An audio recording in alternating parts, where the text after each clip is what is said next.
네, 가정교회를 말하다입니다. 실제적인 고려사항을 살펴보고 있는데요. 오늘은 가정교회 운영의 그 두 번째 시간입니다.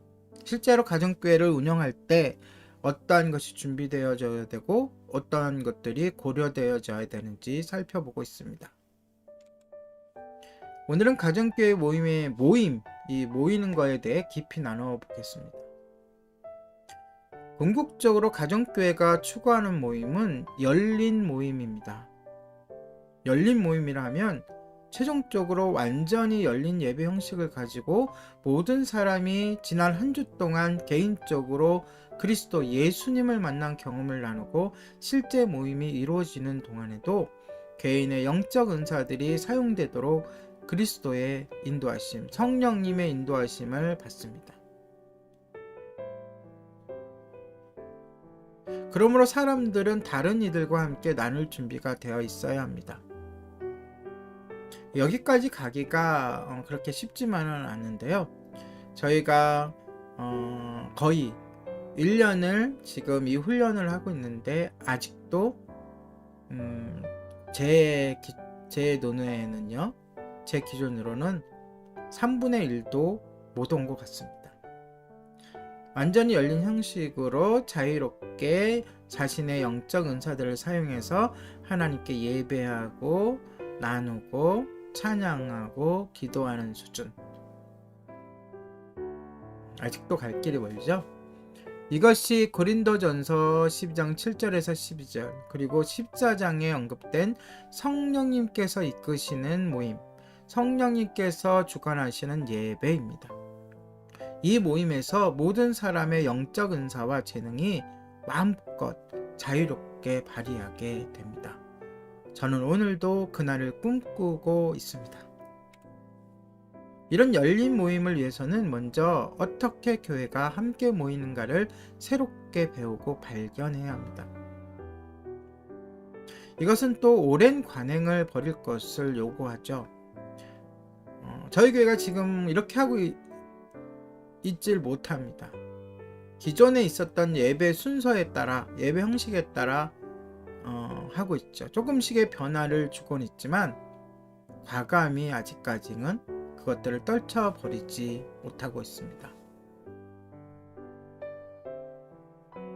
기도나 성경 공부를 하려고 계획을 세워 모이지 않고, 또는 우리가 이미 교회에 대해 알고 있다는 선입견을 버리고 단순히 식사를 위해 함께하는 정도로 모이는 것은 하나의 좋은 출발점이 되죠.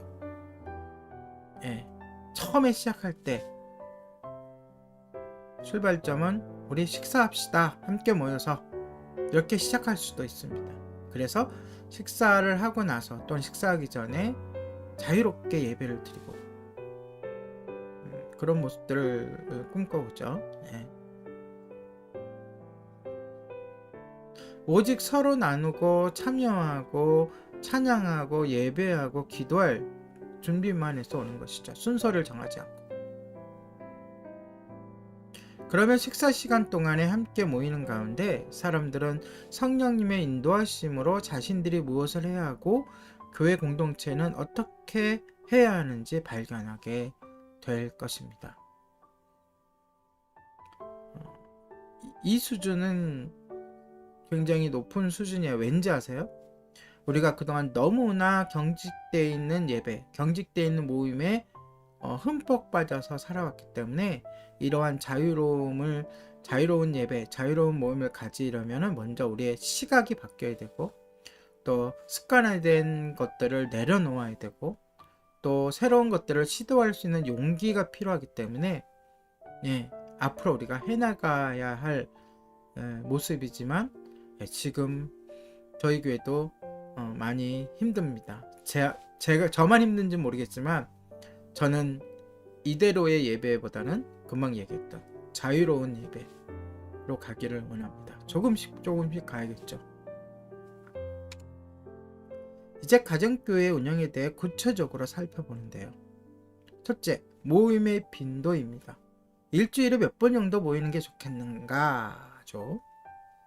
가정교회는 서로의 결속을 유지하기 위해 일주일에 최소한 한 번, 많으면 3번 정도 만나는 것이 적당하고요.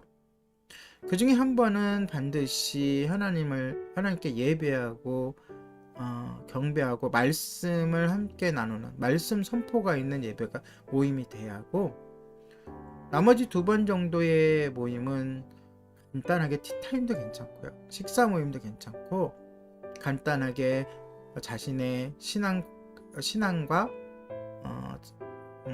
간증과 또는 기도를 나눌 수 있는 그런 모임이면 됩니다. 이것보다 더 자주 만나지 않는다면, 그러니까 다시 말해서 2주에 한 번 만난다든가, 그렇다면 결속력을 깨트릴 수가 있고요. 반대로 이것보다 더 자주 만난다면 사람들이 지치게 되며, 특히 정기적으로 모임을 준비해야 하는 사람들에게는 더욱 그렇죠. 누군가는 리드를 해야 되고 누군가는 뭔가를 준비해야 되죠. 악보를 준비한다든가 식사를 준비한다든가, 저 같은 경우에는 말씀 선포를 준비해야 되겠죠. 자, 2번째는 모임의 날짜입니다. 언제 모이는가? 언제 모이는 게 좋을까? 모든 사람에게 편안한 시간을 정하는 것이 가장 좋은 선택이죠. 하지만 우리의 오래된 습관 때문에 처음서부터 확 그런 것들을 이렇게 바꿨다 하는 것보다, 주일 아침에, 주일 오전에 모이는 것으로 시작하는 것이 적당할 줄 압니다. 시작을 그렇게 하는 거라는 거예요. 이것이 오후가 될 수도 있고, 또 제가 어느 날 우리 성도들에게 주일 오전 모임은 소풍을 가서 예배를 드리겠습니다 이랬더니 성도들이 막 놀래더라고요. 아직까지도 과거의 그런 경직된 예배의 때를 다 씻지 못했다는 거죠. 그래서 처음 시작할 때는 너무 충격을 주지 않기 위해서 주일 아침에, 주일 오전에 모임을 갖는 것, 그렇게 시작해도 무방하다는 것입니다. 현재 또는 미래의 참석자들은 자신이 가정교회에 온전히 참석할 것인지, 또는 기존 교회, 전통적인 교회에 적을 두고 거기에 보충 모임 정도로 가정교회를 생각할지를 선택해야 합니다. 그리고 이것을 마음속에만 있으면 안 되고 가정교회의 공동체에 알려야 합니다. 그래야 목회에 또는 가정교회 운영에 계획을 짤 수 있고, 또 여러 가지 일들의 혼선을 줄일 수가 있죠. 또한 이것은 단순히 기독교 안에서 새로운 운의 유행을 찾고자 할 뿐, 가정교회 전적으로 헌신할 계획이 없는 사람들을 걸러내는 데도 의미가 있습니다. 분명히 처음에 시작하는 가정교회는 섞여 있을 거예요. 다른 교회에 출석을 하면서 이 개척교회를 돕는다는 의미로, 선한 의미로 오실 수도 있고, 또 뭔가 좀 새로운 것을 맛보기 위해서 이렇게 올 수도 있고요. 하지만 자신의 포지션, 위치를 정확하게 서로 나누고 이야기해 주는 것이 굉장히 중요합니다. 자, 3번째는 모임 시간입니다. 얼마나 길게 모일 것이냐. 모든 사람이 적당한 정도로 참여를 가능케 하는 모임은 보통 1시간 반에서 3시간 사이가 적당합니다. 개인적으로 저는 이런 모습이 좋은 것 같아요. 주일날 오전에 모여서 자유로운, 아까 얘기했죠, 자유로운 예배를 드리고 식사를 같이 하고 주의 만찬을 같이 하고, 식사 시간이 그냥 식사 시간이 아니라 주의 만찬을 하는 시간으로, 그리고 오후에 성경 공부를 한다든가 기도회를 한다든가 혼합해서 할 수도 있고요. 그렇지만 자유롭게, 그것도 자유롭게 그렇게 해서 총 식사 시간까지 성경 공부까지 합쳐서 한 3시간 정도면 적당하지 않을까 생각이 됩니다. 그런데 중요한 것은 분명한 모임 종료 시간이 정해져 있어야 한다는 거예요. 모임의 종료 시간이 정해져 있어야 모임을 떠나야 하는 사람, 예를 들어서 다음 스케줄이 있는 분들 있잖아요. 저녁 약속이 있거나 누구를 만나거나, 좀 예를 들어서 운동 동호회에 나가야 한다거나, 저녁 때 뭐 공이라도 차야 되는 사람이 있을 경우에, 그런 사람들이 어떤 죄책감 없이 홀가분하게, 다시 말해서 어떠한 정제감 없이 떠날 수 있도록 해줘야 합니다. 질질 모임을 끌어서는 안 돼요. 좀 기도가 길어지고 성경 공부가 길어졌다 하더라도 정해진 시간이 되면 딱 못 자르듯이 자를 수는 없겠지만, 리더들이 정리를 해가면서 그 시간에 되도록이면 맞출 수 있도록, 그래야지 다음에 또 오죠. 가장 중요한 건 영혼 구원이잖아요. 처음 예수님을 그러니까 교회를 접한 사람이 한 장소에서 3시간 이상 있다고 생각해 보세요.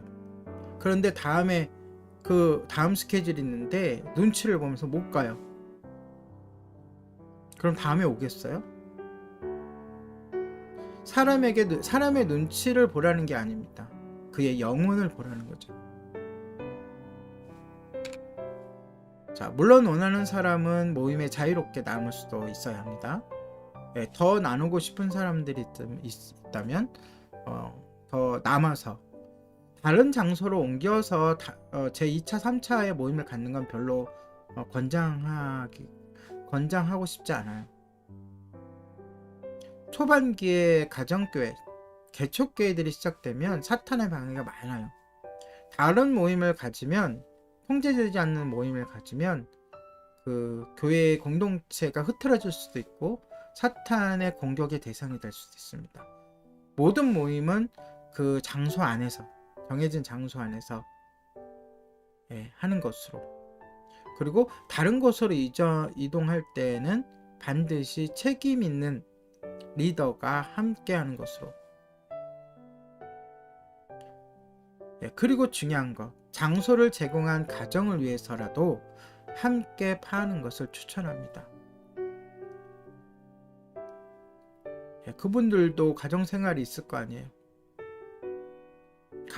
장소를 제공해 준 것만 해도 너무나도 감사하고 너무나도 은혜인데, 한없이 그 자리를 사용하고 시간을 끈다면은 다음에 누가 장소를 제공하겠어요? 자, 그렇다면 4번째가 모임 장소입니다. 모임을 위해, 가정교회니까 당연히 가정에서 모일 텐데요. 가정교회를 결정하는 데는 2가지 방식이 있어요. 둘 다 장단점이 있고 섞어서 해도 되고요. 장단점이 있고 더 연구해야 될 부분입니다. 이거. 어떤 사람들은 모임의 계속성을 위해 같은 집에서 모이기로 결정합니다. 그 집 주인께서 가진 관대한 성향이나 집의 크기와 편안함이 이유가 되기도 하겠죠. 지금 현재는 저희 집에서 계속 모이고 있어요. 반면에 다른 사람들은 모든 사람이 돌아가며 모임을 열 수 있는 기회를 가짐으로써 가정교회에 대한 주인의식을 고취하고 한 가정에 큰 부담을 주는 것을 피하고자 합니다. 어느 것은 맞고 어느 것은 틀린 게 아니라 그 상황에 따라, 형편에 따라, 어떤 분들은 자신의 집이 가정교회로 쓰임받는 것 그 자체가 은혜이고 복이라고 생각하는 분들도 있어요. 그 은혜를, 그 복을 저 혼자 독차지할 수는 없잖아요. 그래서 이것은 가정교회가 진행된 상황, 또 형편, 상황에 맞춰서, 또 이런 것도 지금 글에는 없지만 이런 경우도 있습니다. 교회 구성원들이 합심해서 아예 가정교회를 하나를 공동으로 준비하는 거죠. 그래서 매일 그 교회에서 모입니다. 그런데 이것은 건물을 갖는 것과 교회 건물을 갖는 것과 별반 차이가 없을 것 같아요. 그래서 저는 그렇게 추진하려고 하는 분들에게는 저는 좀 더 생각해 보시라. 가정교회의 본질과 달라질 수 있다라고 이야기합니다. 자, 오늘은 여기까지 할게요. 오늘의 가정교회를 말하다 였습니다.